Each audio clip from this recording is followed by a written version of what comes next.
Hey guys, welcome back to the channel. Today I'm going to be reviewing the latest live-action Star Wars series, The Acolyte. So The Acolyte is set 100 years prior to the events of the Star Wars prequel trilogy, and it sees a highly respected Jedi Master investigate a series of crimes that bring him into contact with a former Padawan. So this new series was created by Leslie Headland and comprises of 8 episodes. The critics love it, the audiences hate it. I wasn't really looking forward to it because I had no idea what it was all about, and I avoided most of the marketing. And even then, while I don't find it to be completely terrible, there's nothing necessarily all that impressive about it. So let's get into it.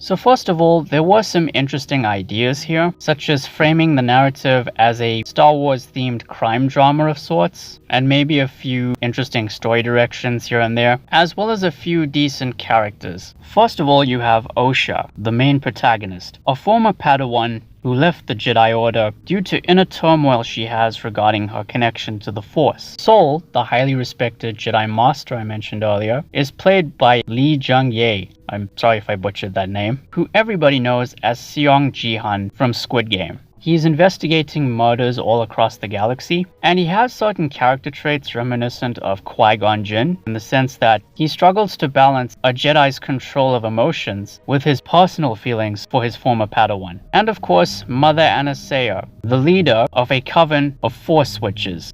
That's right, the Star Wars universe now has witches in it. And a lot of the surface level stuff you'd come to expect from any Star Wars production is pretty spot on here. You know, acting, visual effects, action sequences, music, and the finale was somewhat decent. It had a few surprises and even left some threads dangling for a potential second season. One that I honestly doubt will come to fruition though.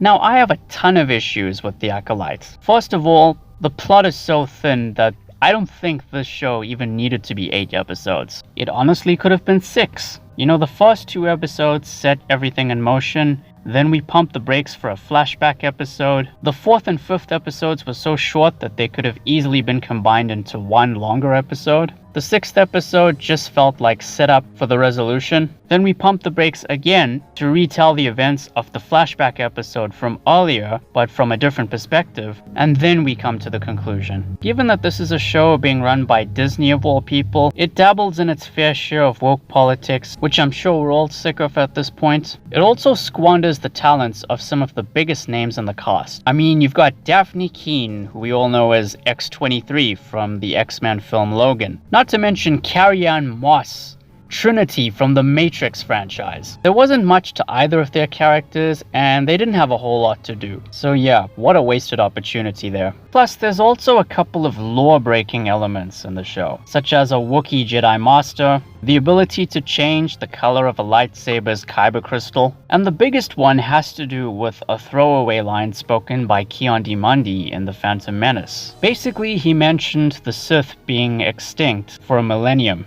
Well, this show basically retcons that, and in the laziest way possible. And other than that, there's a few small nitpicks here and there, like some of the dialogue, a few logic issues, as well as the choice of end credits music for the 7th episode. I don't know what they were thinking with that.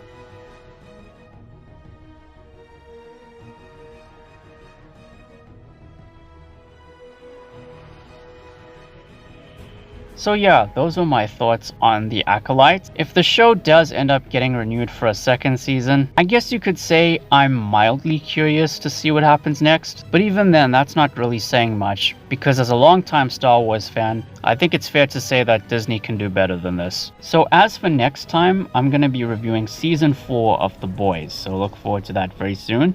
Thank you all for watching. Please be sure to like the video, share it, and subscribe. Ring the bell, take care, and I'll see you soon.